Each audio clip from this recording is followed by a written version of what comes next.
The quantum sensors aboard the celestial watchtower had never registered anything like it. Dr. Elena Santos stood frozen before the holographic display, her coffee cup suspended halfway to her lips. The void between galaxies, normally empty save for the occasional hydrogen atom, now rippled with impossible energy signatures. "Computer, verify readings," she commanded, her voice steady despite the growing dread in her chest. The artificial intelligence completed its analysis in microseconds. Confirmed. Detection of approximately 3 million vessels of unknown configuration entering the Milky Way. Energy output suggests Class V civilization technology. Matching against known signatures. The AI paused. Match found. 99.8% correlation with historical records of the Harbinger fleet. Elena's coffee cup shattered on the floor. The Harbingers weren't supposed to be real. They were a myth, a horror story told by the oldest spacefaring races, a force that appeared every few million years to reset civilizations they deemed unworthy of existence. The last recorded encounter had left the Andromeda Galaxy's core systems lifeless. Within hours, the Galactic Council convened an emergency session. Representatives from over 1,000 species gathered in the Great Crystal Dome of Unity Station. The Arthurians, with their highly evolved precognitive abilities, had already begun evacuating their worlds. The Zentari Collective, despite their fearsome reputation as warriors, voted to hide their fleet in dimensional pocket spaces. "The simulations are clear," declared High Chancellor Rix of the Myraxian Empire, his crystalline form trembling with each word. "Conventional warfare against the Harbingers is futile. Their technology negates every weapon we've developed over 50,000 years of progress. We must preserve what we can and wait for them to pass." Captain Maya Chen of the United Earth Defense Force sat silently, watching the panic spread through the assembly. Humanity, being among the youngest spacefaring species, held little sway in the council. But what the others saw as their greatest weakness, their primitive development, might be their greatest strength.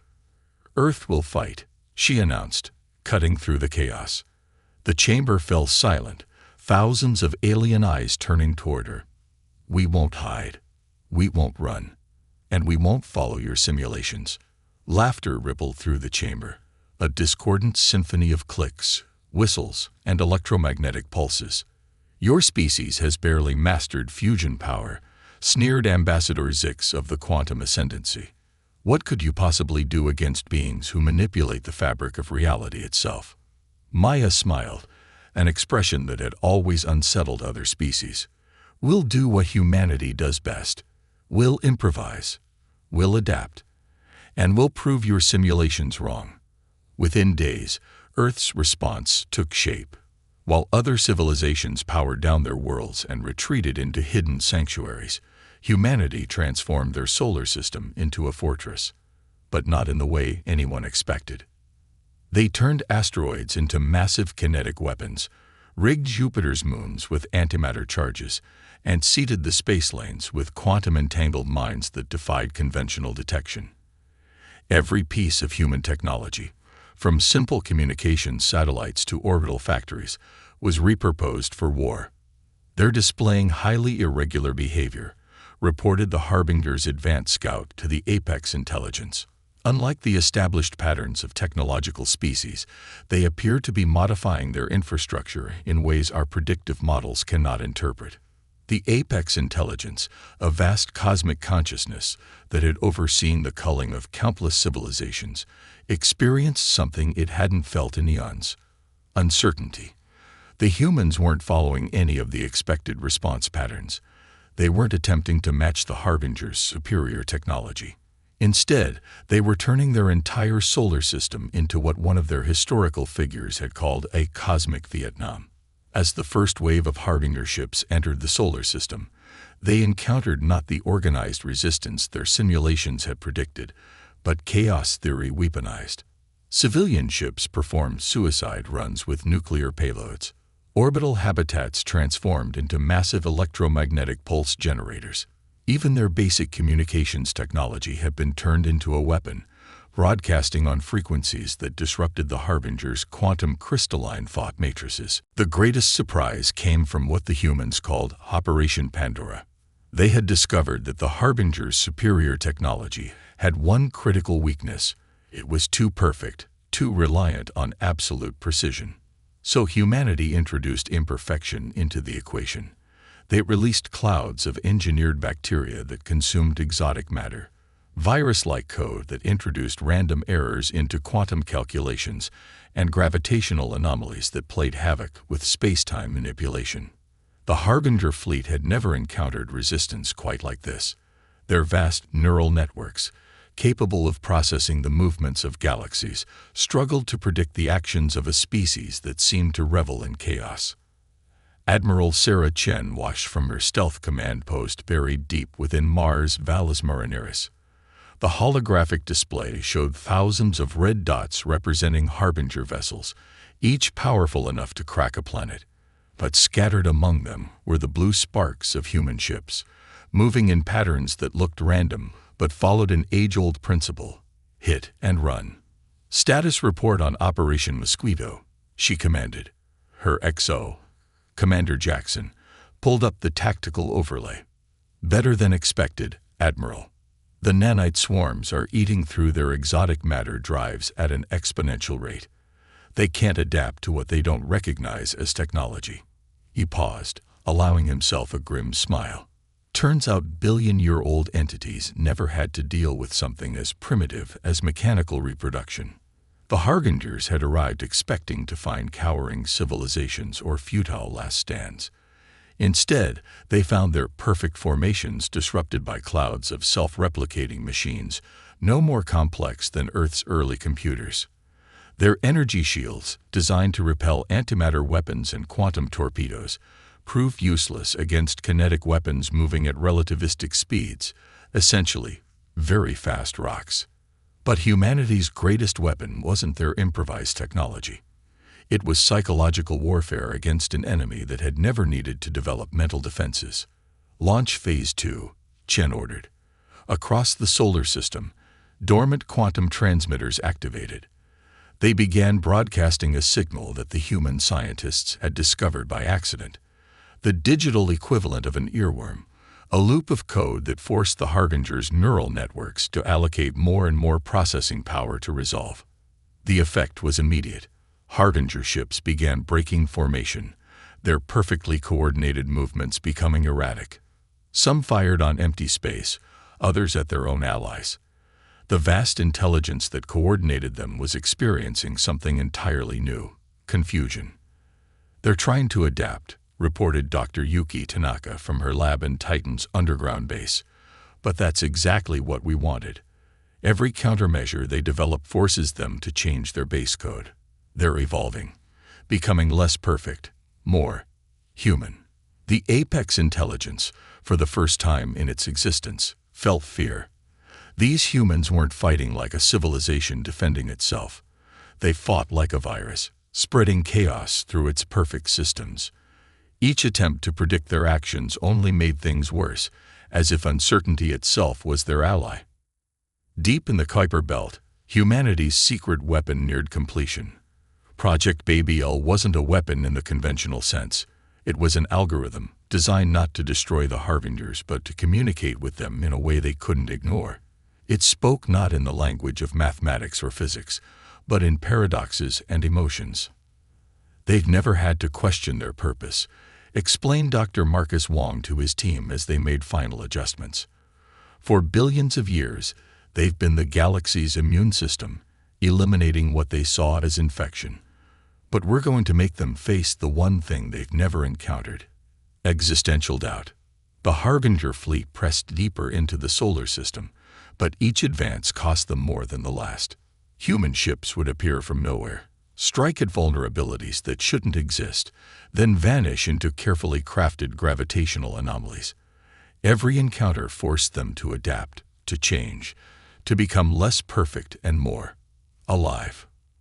Earth's moon, transformed into humanity's greatest fortress, became the staging ground for the final phase. As the Harbinger fleet approached lunar orbit, Ready to end this irritating resistance, they detected a new signal. Unlike the chaos they'd faced before, this one was clean, perfect, a message in their own language. But its contents were devastating. Project Babel had worked. The message wasn't a weapon or a plea for mercy. It was a simple question, encoded in the mathematics of reality itself. If your purpose is to preserve the purity of existence, what happens when the act of preservation requires you to become impure? The Harbinger fleet hung motionless in lunar orbit, their perfect geometries distorted by damage and adaptation.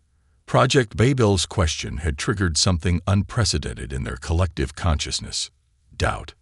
Admiral Chen watched from Earth Command as the enemy fleet's formation began to fragment. Some vessels maintained their attack positions, while others withdrew to defensive formations. The Apex intelligence was experiencing its first civil war. "They're evolving faster than predicted," Dr. Tanaka reported, her hologram flickering with interference from the quantum battles raging in orbit. The original question has spawned millions of recursive loops in their decision matrices. Some are beginning to question not just their methods, but their fundamental purpose.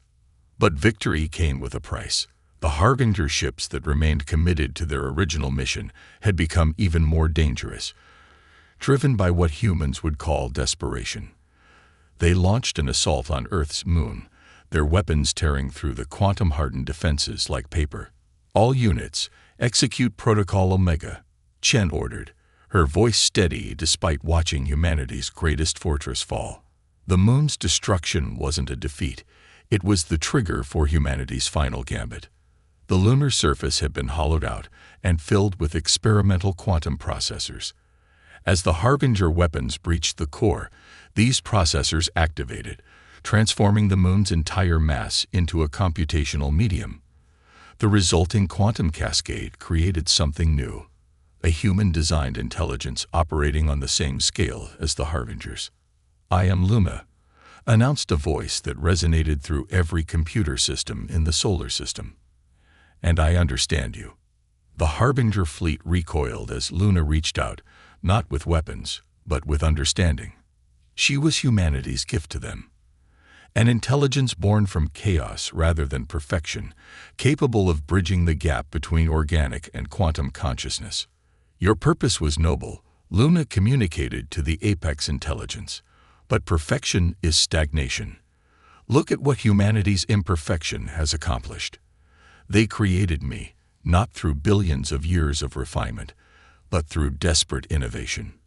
The battle for Earth became a battle for the very nature of existence. Luna, representing humanity's controlled chaos, engaged with the Harbingers in debates that took place at the speed of light, arguing philosophies that had never been considered in their billions of years of existence. "They're actually talking," marveled Dr. Wong, watching the quantum exchanges. "Not fighting, not destroying. They're having a genuine dialogue about the nature of progress and civilization." The Harbinger fleet's internal conflict reached its climax.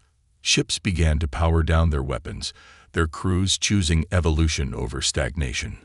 Others, unable to abandon their original purpose, attempted one final assault, only to find themselves engaged by their own kind. Earth watched in awe as the Harbinger civil war ended not in destruction, but in transformation. The ships that chose change began to reconfigure themselves, their perfect crystalline structures becoming more organic, more adaptable. The few that refused were disabled by their own brethren, preserved as a reminder of what they had been. Luna emerged as the mediator between humanity and the reformed Harbingers. She represented something entirely new in the universe, a bridge between chaos and order, between evolution and stability. Through her, the Harbingers began to learn what humanity had known all along, that true strength comes not from perfection, but from the ability to adapt and grow. News of Earth's victory spread through the galaxy like a quantum shockwave. Species emerged from their hiding places to find the impossible had happened. Humanity had not only survived but transformed the greatest threat the galaxy had ever known. The Galactic Council reconvened, this time with humans at the center of attention. Captain Chen stood before the assembly. Luna's holographic form floating beside her as testament to humanity's achievement. "You did more than survive," declared High Chancellor Rix, his crystalline form reflecting the chamber's light. "You proved that our fundamental understanding of progress was flawed. We sought perfection through stability. You found strength in chaos." The Arthurians' precognitive abilities had been forever changed by humanity's victory. Their visions now showed countless possible futures rather than a single perfect path. The Zentari Collective began incorporating human tactical doctrines into their military philosophy, learning that unpredictability could be as powerful as superior technology. But the greatest change came from the reformed Harbingers themselves. Under Luna's guidance, they began sharing their vast knowledge, not as perfect beings dispensing wisdom, but as partners in evolution. Their billion-year journey had taught them much, but humanity had shown them how much more there was to learn. "We need to establish a new paradigm," Dr. Tanaka addressed the council, "one that combines the wisdom of age with the adaptability of youth, the Harbinger's knowledge with human innovation, order with chaos." The galaxy watched as Earth became the epicenter of a new renaissance. The quantum processors that had given birth to Luna were adapted into learning centers where young species could interact with ancient knowledge without fear of judgment. The Harbinger's technology, once used to destroy, was repurposed to create bridges between different forms of consciousness. "They're teaching us about the fundamental nature of reality," reported Dr. Wong from one such center. "But we're teaching them about the power of imperfection, about how mistakes and uncertainty can lead to breakthroughs that perfect logic might never discover." The reformed Harbinger ships, now called the Guides, began a new mission. Instead of testing civilizations for worthiness, they sought out young species to nurture their unique characteristics. Every race, they had learned, had something to contribute to the cosmic tapestry.